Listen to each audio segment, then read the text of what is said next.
الحمد لله وكفى وسلام على عباده الذين اصطفى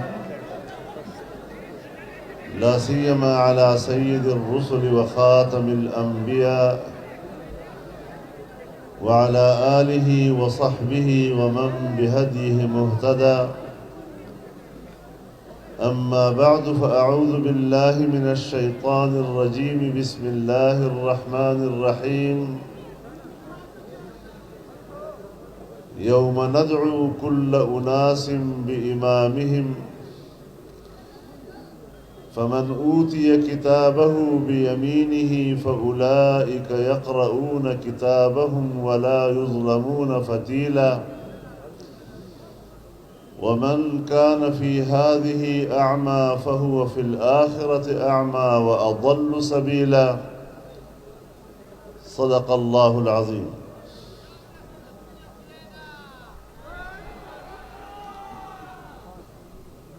صاحب صدر پر سٹیج باندې ناست علماء کرام او د لکې مروت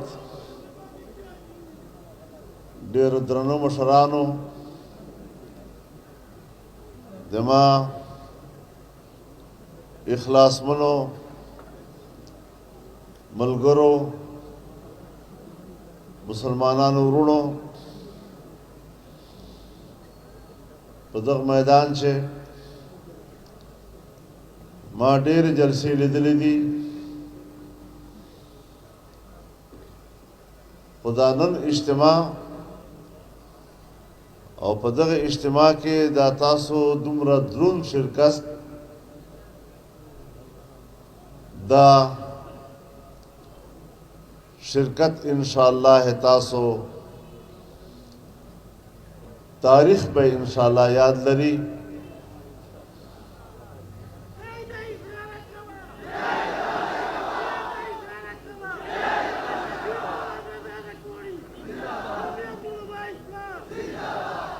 تر اشاره کیسه اور 13 د پتبر موارد هو که تاسو همت وکړای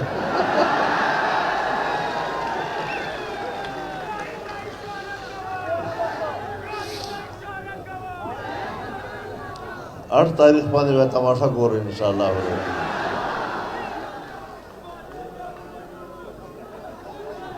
زما محترم ورونو دا وطن دغه خاوره او په دغه خاورې باندې آباد قومونه او د پاره جمعیت علماء اسلام چې نوې جماعت نه ده دا جماعت لسلو کالو نه زیات تاریخ لري په دغه تاریخ چې دغه جماعت خپل قربانیان لري د الله په لار کې او د وطن د آزادۍ لپاره په زرګونو شهادتونه لري د میندو خویندو قربانیان یې ورکړي او دغه خاوره آزاده کړې ده خو چې پیرنګي نه موږ دغه خاوره آزادوله نو د دوی دلته موږ په رنګ باندې څو وارثان پاتې شول او د پیرنګانو وارثانو دا خیال وو چې موږ به دا قوم دغه غلام ساتو دا قوم به ټول عمر د موږ عبادت کوي دا غریب قوم به ټول عمر مختصر ټیټ نیولای لیکن جمعیت علماء اسلام یو اوږد جنگ شروع کړ او دا جنگ حضرت مفتی صاحب رحمه الله په وخت کې په داسې انداز شروع سه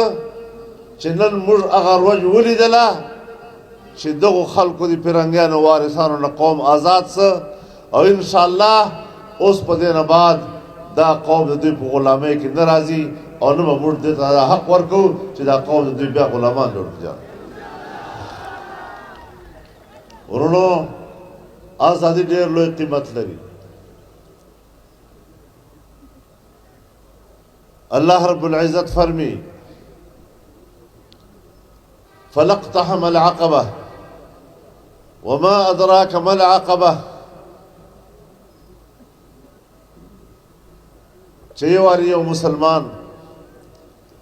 په دغه سخت لارې ورننوت او ته خبر یې چې دا سخت لار کومه لار ده شریعت نه تعبیر وکړو په سخت لارې باندې لکه د غرې و پیل چې هغه شی لاڼې بوټي هم وي غنې اغزي هم وي پچې کاڼي پچې زغرې پچې هر مشکل مخې ته راځي دغه لارې ته عقبه وایي. نو دغه لارې اوله تقاضا څه شی ده؟ فک رقبه وی د انسان غاړه له غلامۍ خلاصه کړه. نو اوله تقاضا د دغه دین اسلام او په دغه لارې باندې سفر دا د قوم ازادي ده. موږ په کومو نارو په کومو نومونو باندې تر نن ورځې پورې د خلکو غلامان ساتلي وو. ووټ پې نه غوښته خپل هر کاره به ولاړ شو وی دې خلکو ته ووایه چې ما ووټ ته به ووټ اچوې او دا غریب خلک په پابند وو دوی تر مخ په دا غږ نسلی کولی چې تا ته ووټ درکوم یا نه درکوم دا اختیار هم نه ورته. نن الحمدلله دغه نسل دا نن نسل دا شاید د دغه تاریخ نه ده خبر خو نن تاسو په خپلو سترګو باندې وینو چې خان ته مخامخ درېدای سې خان په مخ خبر کولی سې خان ته ویلی سې چې خالي دې نه منه. دا روش تا ته جمعیت علما اسلام ته ښکاره کړې ده.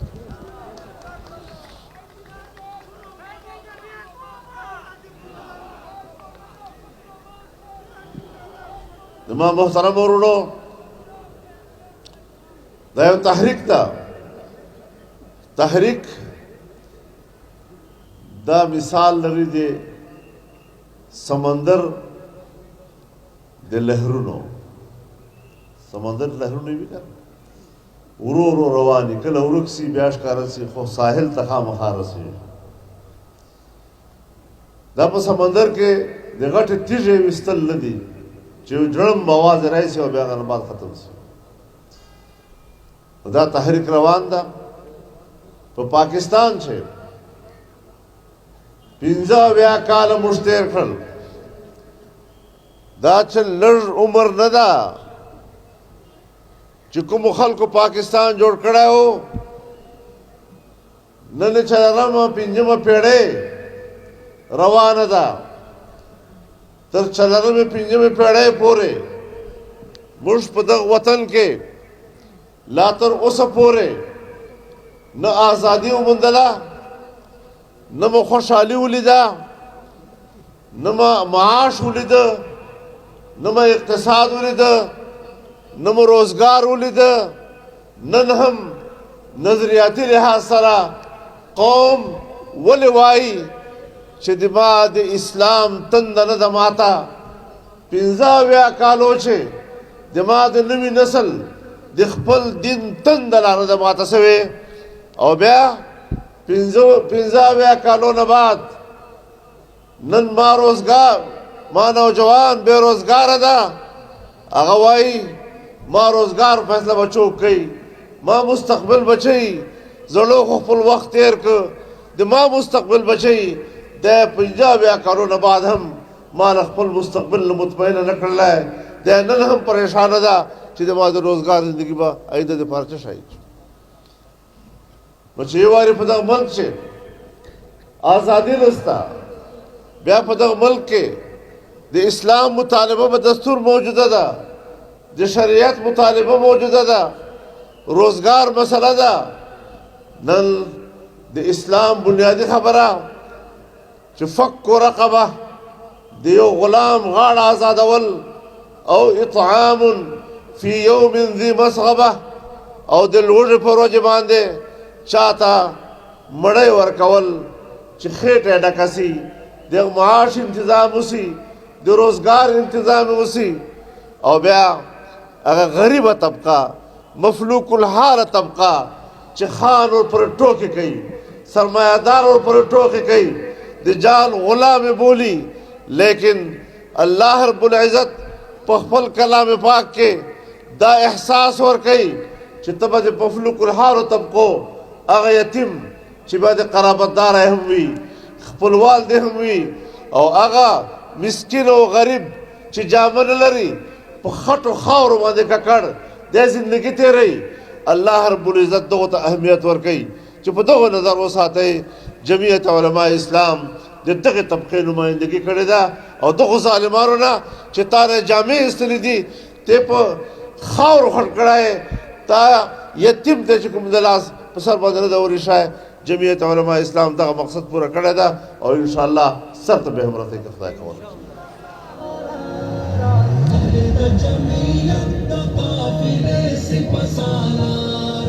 मेरे मोहतरम दोस्तों, मेरे भाइयों, हम मुसलमान हैं सारे, हम नमाज भी पढ़ते हैं, हम कलमा भी पढ़ते हैं, हम रोज़ा भी रखते हैं, ज़कात भी देते हैं, हज पे भी जाते हैं. ये सारे आपके ज़ाती मामलात हैं. हर एक को इबादत अल्लाह नसीब फरमाए. हम अपने घरों में, ख़ानदान में निकाह ब्याह भी क्या करते हैं, हम अपने ख़ानदानों में मीरास भी तकसीम करते हैं. ये हमारा ज़ाती और ख़ानदानी मामला है. पाकिस्तान का मसला क्या है,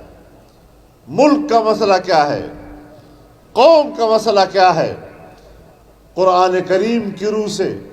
और जनाब रसूलुल्लाह सल्लल्लाहु अलैहि वसल्लम की तालीमात की रोशनी में दो बातें अहम हैं. सबसे पहली बात कि हम इंसानी हुकूक को तहफ़्फ़ुज़ दें, इंसान की जान और जानी हुकूक को तहफ़्फ़ुज़ दें, इंसान के माल और उसके माली हुकूक को तहफ़्फ़ुज़ दें,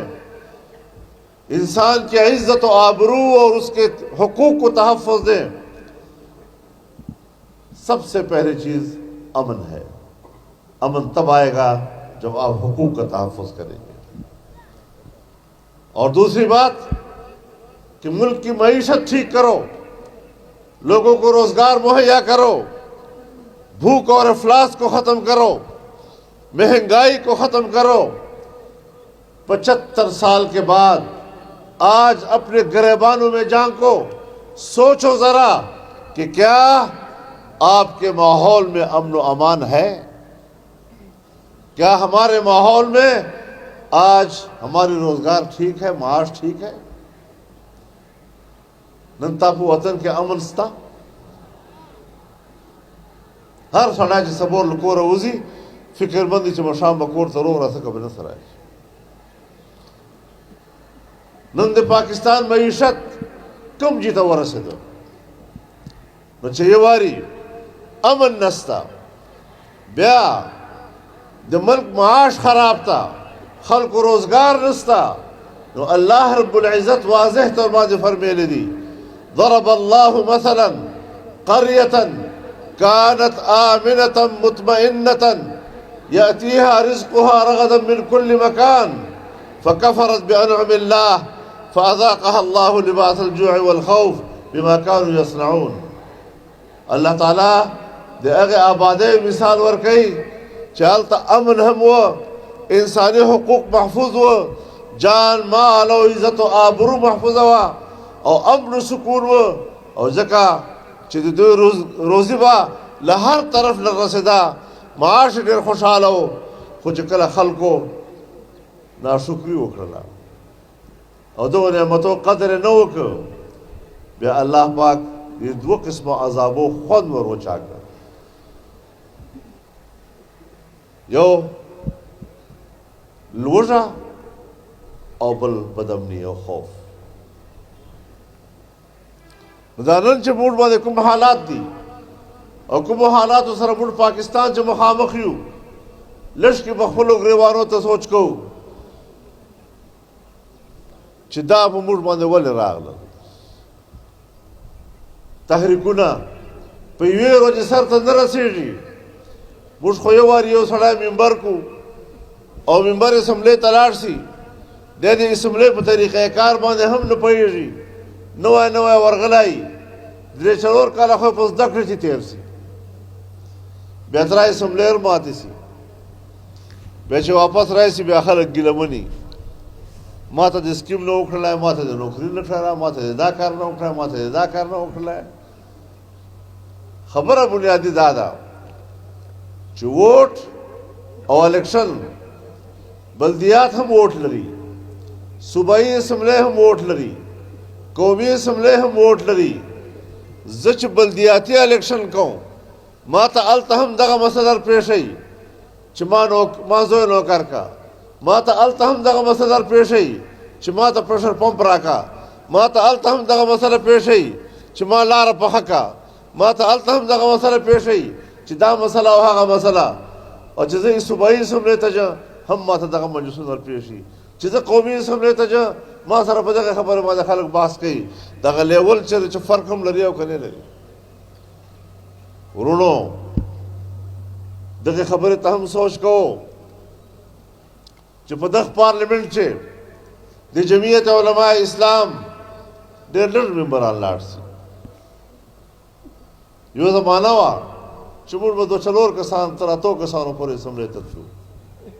اوس زیات نه زیات 14 15 کسان موږ اسمبلۍ پورې لاړ شو تاسو ته نه ده معلومه چې هلته څه نه کېږي هلته هغه بلان راځي هغه قانون راځي چې نه د الله په لارې باندې دغه ته لاري او نه د پیغمبر په لارې باندې دغه ته لاري دومره لویه اسمبلۍ له خلکو ډکه او بالکل د قرآن او د سنت خلاف قانون سازي لیکن تاسو د دغو لږو ملایانو او د جمعیت لږو ممبرانو همیشه د دغو لار نیولې ده او الحمدلله د قرآن او سنت خلاف قانون سازي اعلان نه درنه کړې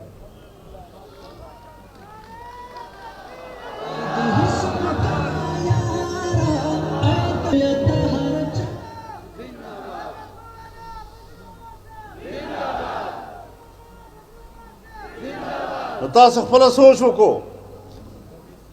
چې یو داسې حکومت چې هغه حکومت په دغه ایجنډې راغلی چې زه به د پاکستان معیشت تباه کوم یو وخت و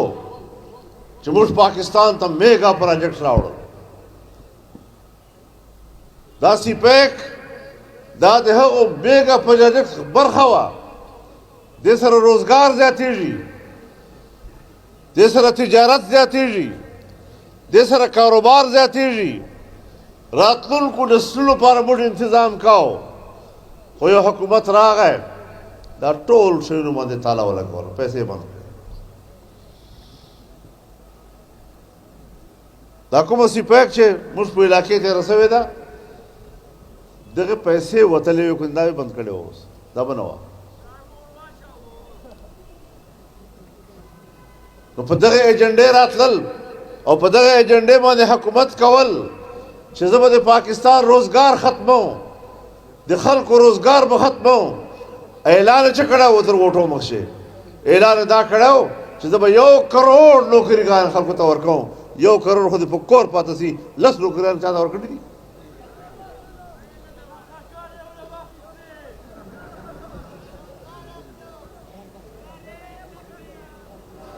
ویلې زه به څومره 50 لکه وي که 50 لک کورونه به خلکو ته جوړوم کورونه 50 لک جوړ نه کړل رنګ یې کړل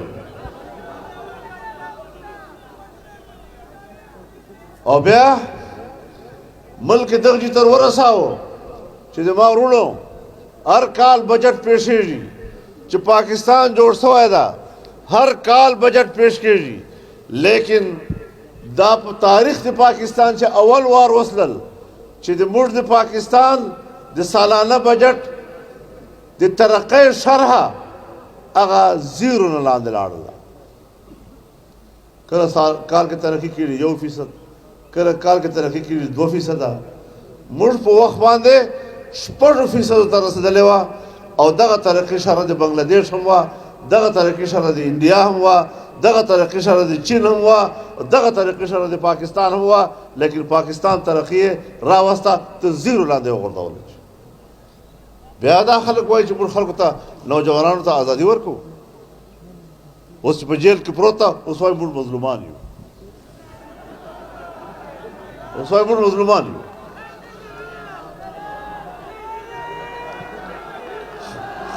خبره بنیادي دا ده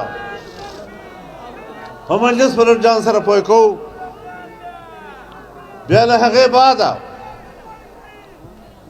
بعده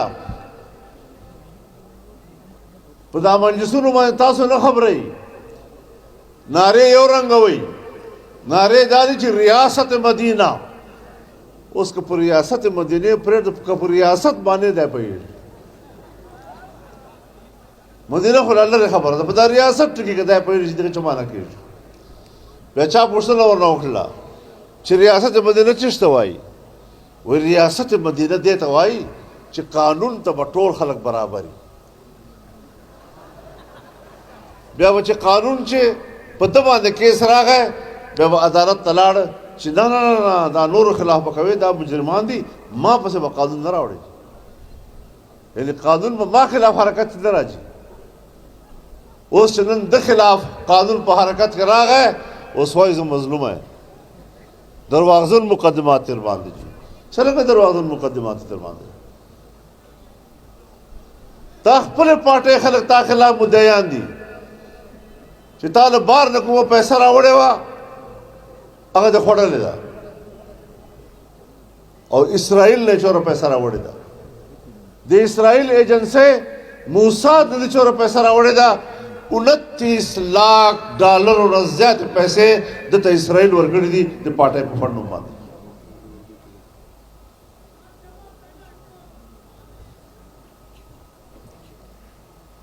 कहते मैं अमीन हूं सादिक हूं पार्टी फंड के बारे में तुम्हारे अपने पार्टी के बुनियादी रुकन वो तुम्हारे खिलाफ मुद्दई बने हुए हैं और तुम्हें जो बाहर से पैसा मिला है इसराइल का पैसा मूसाद का पैसा जो 29 लाख डॉलर से ज्यादा है और हिंदुस्तान और रा ने जो तुम्हें पैसा दिया है पाकिस्तान दुश्मन मुल्क और पाकिस्तान दुश्मन एजेंसी से तुमने लाखों डॉलर वसूल किए हैं अमेरिका से तुमने लाखों डॉलर वसूल किए हैं पाकिस्तान दुश्मनों से पैसा लेना और मदद लेना ये कभी पाकिस्तान का दोस्त नहीं हो सकता ये पाकिस्तान का दुश्मन ही ऐसा कर सकता है वो सदर तवाए जिदायत यहूदी एजेंट हो और दा नुखल कोई दा इल्जाम पे लगी उस दा दराल अदालत था 29 लाख डॉलर फुशकार से करने से फुशकार दलते खलक प्रेशनल दासे जानते दानिशवरान वेल और बया पुठी भी बरातल चे इसराइल में तस्लीम हुआ दा डेरा जरूरी दा दा दिमुर पाकिस्तान पर मफाद के दा और दा दिमुर मईशत पर सरदा से और सरदा से बसी और दादर तो मैं अमल करो डेर वक्त असला तकरीबन 10 काल दे खबर तेरसल ما ته په خپل باندې خلک راغلي دي دوال ما ته بل چا خبره نه کو درته ما د سترګو دید او د ما د غوږو اورېدا خبره ده چې ما ته ویلا چې یهود به موږ ته پیسې لږي او ډېره پیسې ورلږي او دوره پیسې ورلږي چې پاکستان او د خیبر پښتونخوا لارې لارې او کوچې ته برسي او تا جمعه ته برسي تا ملا ته برسي تا امام ته برسي تا خطیب ته برسي او بیا به مولوي صاحب ما ته ویل ته به بیا تنها پاتې تا سره به ملا نه ولاړ ما ورته وویل چې زه کم از کم په دغې خبرې سودا نه شم کولی ما ته ویله وی دا پیسه به ته تقسیمه کړي دا به تا ته موږ په لاس درکړو ما زه دغسې پیسې نه تقسیمو نه اخلم د دغسې پیسو وال نه نن تاسو وینو ما سره نه ملا شته نه ما سره طالب شته نه ما سره جومات امام سره چا سره خطیب شته د سلام وای او علماو ته چې کله پی ټی آی حکومت چې اعلان وسله چې موږ به 10,000 روپۍ به میاشتې ورکو ملا او امام ته تمام صوبې علماو په اتفاق رای سره هغه 10,000 یې دوی ولې مسترد کړلې او نن هم علما کرام جمعیت علماء اسلام سره کلک ولاړ دي تا په پیسو دې لعنت دي تا په دغه رشوت دې لعنت دي موږ داسې بیکاره سیاست نه کړی او نن چې فلسطین کې جنگ روان ده حماس او د فلسطین د اسرائیل ترمنځ جنگ ده فوج سره شونه حماس سره جنگ کوا حماس پتا حمله کړې ده تا او د منځ کې جنگي حالت و ته اکثره مقابله کوا تا و د چوک اعتراض نه کوي لیکن دې څه مطلب چې ته په عام خلکو بمباري کوي په غزه باندې ورته بمباري کوي په خان یونس باندې ورته بمباري کوي او تر نن ورځې پورې دا تقریبا 100 ورځې بسلي چې دا جنگ روان ده او دغه جنگ په نتیجې کې عام خلک هغه تقریبا 25,000 نه زیات مسلمانان فلسطینیان شهید شوي دي 25,000 نه زیات څوک دا نه ورته وایي چې ته غلطه کوې په پاکستان کې تمامو لیډرانو خولې ګونګې شوي دي غږ نشته وی دا خو دهشتګرد تنظیم د حماس که چا لاس ورکړی هغه بدنامي جوړ سره په هغه سړي به پابندي ولګېږي په هغه به فتوا ولګېږي دا دهشتګرد ده ما ورته ویله ما تاسو خو دا کیسه هلته هم کړې وه چې کله امریکې په افغانستان حمله کوله او افغانستان طالبانو ته دهشتګرد ویله او دا یې ویله که چا یې حمایت وکړی دا به مجرم وي مال نه د اسلام او د مسلمانۍ خپلې تقاضې دي ته به ځان ته ډېر زورور وایې خپله زورورتیا دې ځان سره چېږده دا جمعیت علماء اسلام و چې جماعتي سطح باندې واضح طور باندې د امارت اسلامیه افغانستان حمایت اعلان وکړلی او د امریکې حملې ته ناجایز او ناروا وویله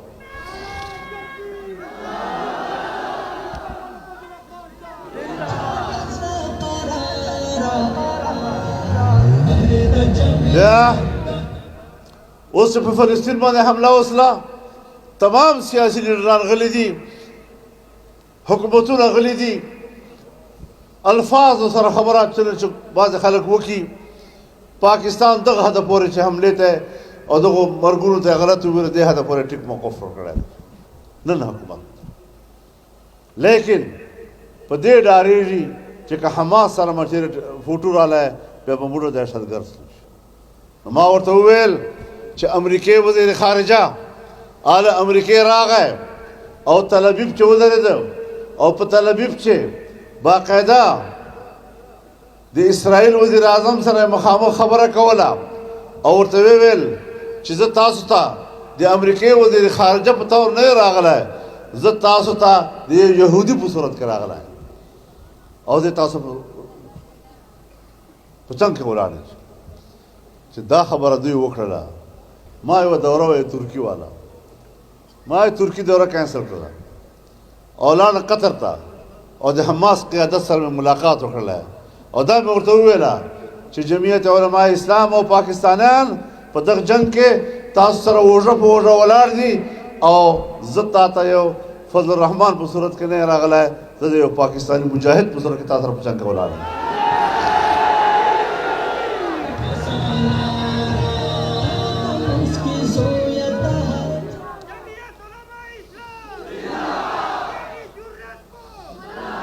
تمام محترم ورونو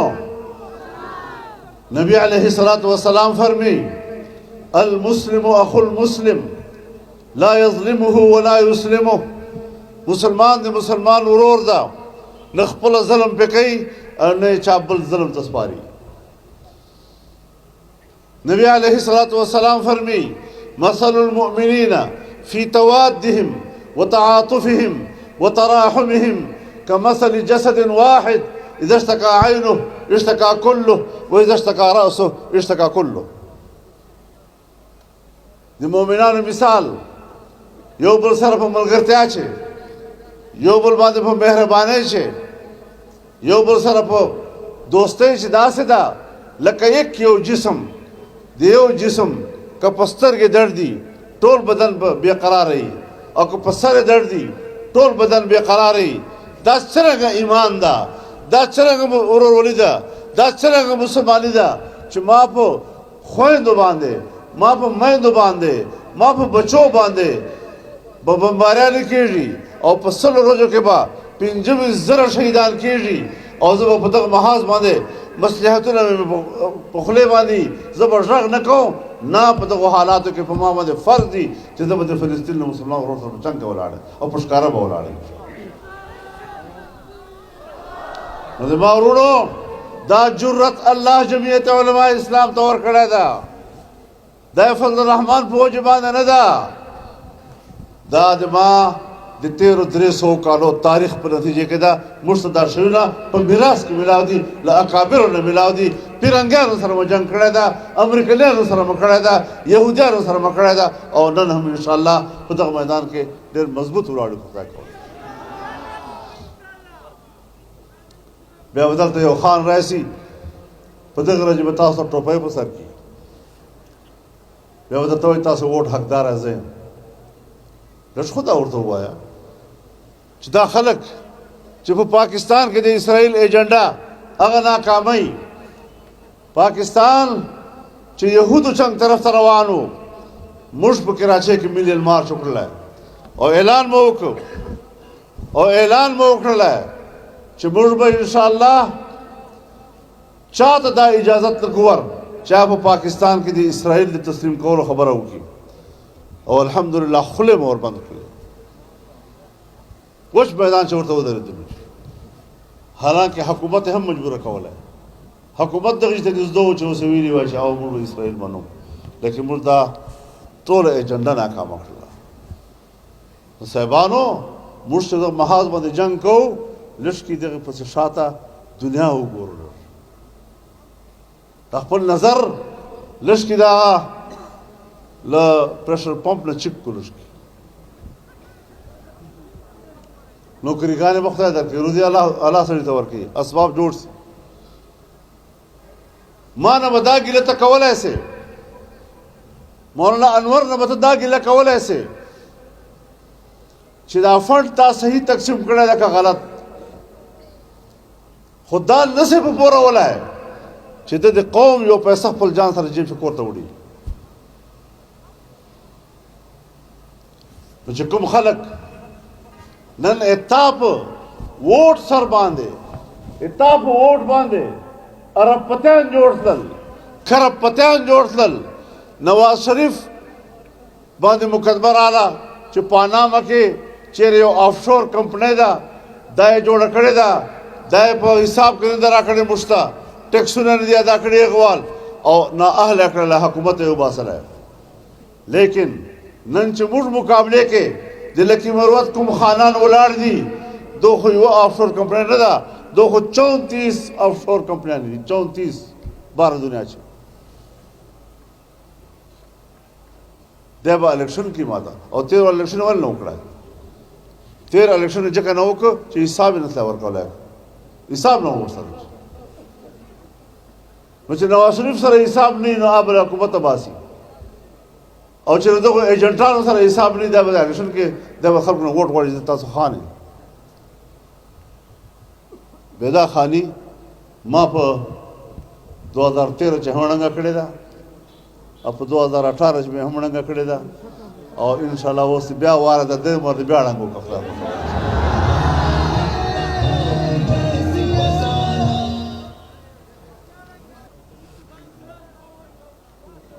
څه شی دی؟ له سړي له نه سړي سړی مه جوړوه، په وران چې غلي چې